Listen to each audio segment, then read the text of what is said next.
Magandang umaga sa inyong lahat at welcome sa Art Vlog. Okay? Ngayon, ang pag-uusapan naman natin, sports, women's basketball. So, basketball naman, sa mga basketball fans dyan, fanatics, siguro alam nyo na rin to. Pero, kukunti pa lang ang mga nag-share ng tungkol sa female sensation nito sa US. Yan. So, pag-uusapan natin na yung isang sumisikat na basketball player sa Amerika, so sa US, na babae, no? So, ang pangalan niya si Caitlin Clark. Yan.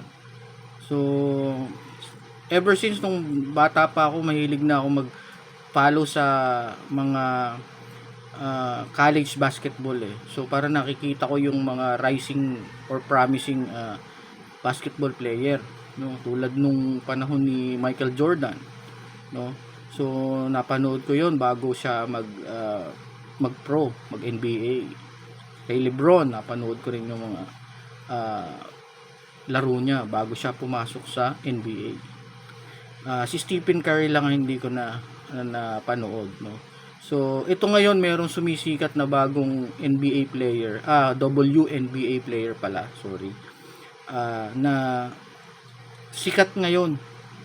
Dahil sumikat siya, hindi dahil pumasok na siya sa WNBA. Nung naglalaro pa lang siya sa college basketball, sumikat na siya, no, o sikat na siya. Si Caitlin Clark ay naglaro sa University of Iowa, no. So na break niya yung all-time scoring both men and women sa national championship, no, nung lumaban sila sa national championship. At first time na ang Iowa ay makapaglaro sa national championship, no, sa US. So nakilala tong player na to, si Caitlin, dahil sa kanyang mas mala Stephen Curry na 3 points. Malayo, deep 3-point shot. Logo 3 points ang tawag nila, no? Kung si Stephen Curry ay nag-a-average ng mga 27.15 feet ang kanyang tira sa 3 points na pumapasok, si Caitlin Clark 28 feet ang kanyang average distance ng kanyang mga 3-point shots na pumapasok, at mataas ang efficiency, no. So mataas, nasa 40 plus % ang kanyang shooting average sa long distance 3 points. Yun ang dinala niya sa papasok sa WNBA. Sumikat siya dahil malayo nga, bihira sa babae ang tumitira ng ganun kalayo sa 3 points. Kaya nga naman binansagan siyang Stephen Curry of women's basketball. Pero hindi no natatapos. Na-drop siya sa WNBA sa 2024 WNBA draft as the number 1 overall pick, no. So nadala niya yung kanyang kasikatan sa WNBA, na dapat, kung sabi ng ibang analyst, dapat hindi daw siya ang naging number 1. Pero pinakikitang niya ngayon sa kanyang mga laro na she deserves to become the number 1 draft pick, no, sa kanyang laro. Okay? Napunta siya sa Indiana Fever. O Indianapolis po ang state noon, no? Indianapolis. So doon po siya napunta sa Indiana Pacers. Sa lalaki pala 'yon. Indiana Fever. Yan. So ang Indiana Fever, bottom dweller 'yan, no, sa WNBA. Lagi silang nasa hulihan. So that's why last 2023 sa kanila din ang number 1 pick na pinik naman nila ay si Alisa Boston, no? O Aliyah Boston. Yan, yan, yan. Si Aliyah Boston. Ngayong 2024, first pick na naman sila at kinuha nila si Caitlin Clark, no? So maraming mga nagsasabi na it will take some time bago makita yung laro ni Caitlin Clark. Pero ngayon, sa kanyang inilalaro sa WNBA, sa first 30 games niya, masasabi nating napakaganda ng kanyang nilalaro, no? So she is averaging 19 points per game, 9 assists, leader siya sa assist sa buong NBA ngayon, and 5.3 rebounds.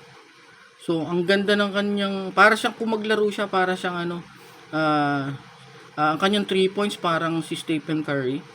Ang kanyang passing ability ay parang si Steve Nash. Ang kanyang court generalship is parang si I forgot yung kalbo, parang si Jason Kidd ang kanyang playmaking. So this is a generational talent, no? So pag sinabing generational talent, lumalabas lang yan, talent na yan once in every generation, no? Parang ala Manny Pacquiao yan. Yan, no? So bihira siya lang lumabas, and they are, kapag lumabas naman yung mga talent na ganyan, nagiging mukha sila nung kanilang sports, no? Tulad ni Michael Jordan, no? Tulad ni LeBron James. Ngayon sa women's basketball naman, si Caitlin Clark, no? So ngayon, yung kanyang huling laro, sa huling 6 na laro nila, 5 ang panalo. So paakyat na sila sa standing. Dati number 8 sila, or number 9, number 8. Ngayon nasa number 6 na sila, no? So papasok na sila sa playoffs. Kaya nadala niya 'yon, no? From as bottom dweller, no? Parang sa atin ang tawag doon, laging kapututan or laging kahulihan, no? So ngayon paakyat na sila.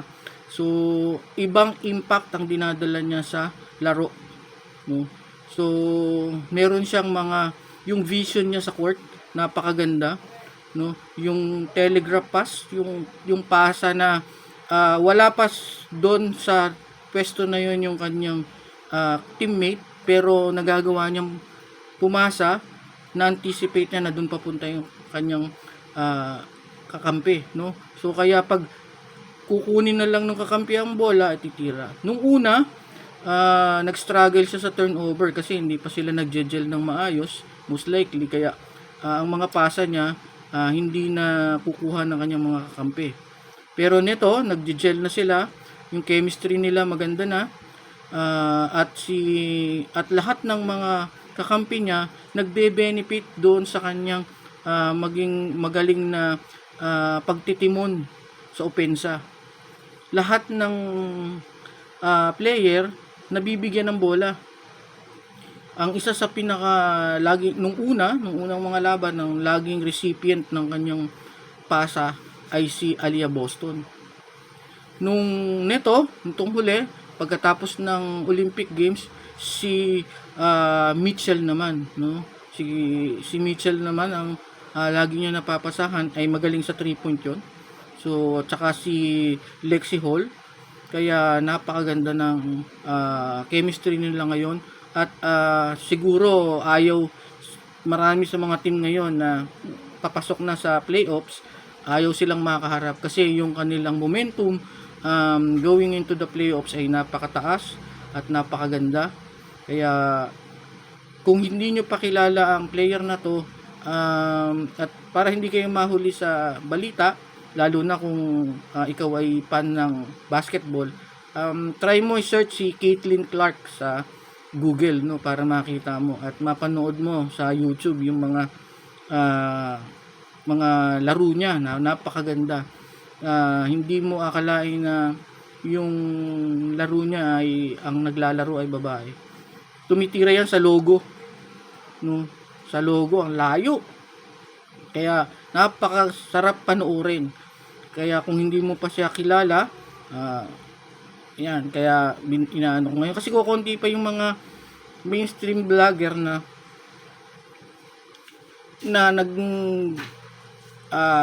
sasalita or nagbabalita ng topic na to tungkol sa kanya. Pero sa United States, makikita mo yung impact niya, no, ay napakataas, napakaganda, napakalaki. Ngayon lang sa history ng WNBA na ang kanilang arena ay napupuno. Ngayon, nagre-rent na sila ng mas malaking arena or center na pwedeng paglaruan kasi pinupuno talaga ang venue. So dati wala naman masyadong problema sa ticket. Dati makakabili ka ng murang ticket. Ngayon pag ang may laro si Caitlin Clark at ang Indiana Fever, sold out ang ticket. The ticket goes as high as $2,000. Ganun yung Caitlin effect, no? Yung Caitlin effect na tinatawag nila, ganun ka laki ngayon. Pati jersey sales, napakataas po ng kanilang benta. Kinuha siyang sponsor, kinuha siyang model ng image model ng Nike, no? At saka Wilson Basketball. So, maliit man ang kanyang sweldo sa WNBA kasi malaki ang diferensya ng sweldo sa NBA at saka sa WNBA. Hindi po sila magkaparehas. Kung ang usapan sa NBA ay 100 millions, dito sa WNBA dahil hindi masyado silang kumikita, dahil wala nga masyadong viewership, 100,000 lang of dollars. Pero ngayon, sa pagpasok ni Caitlin Clark, most likely magbabago na po yung trend. Kasi pinanunood na siya eh. Pag mataas ang viewership, tumataas po ang value ng mga teams. Tumataas po ang venue revenue at saka TV revenue. Kaya yung syempre, domino effect yung tataas din ang sweldo ng mga basketball player. Kaya kung hindi nyo pa nasusubaybayan si Caitlin Clark, simulan nyo na panoorin, no? So hindi dahil sa sikat siya, maganda talaga siyang maglaro. So makikita mo yung skills, number 1.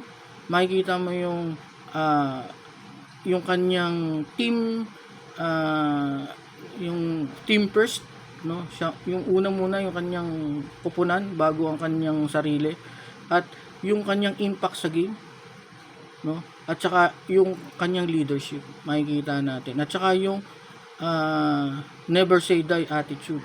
Kaya maraming Hinebre fans dahil hindi sumusuko eh.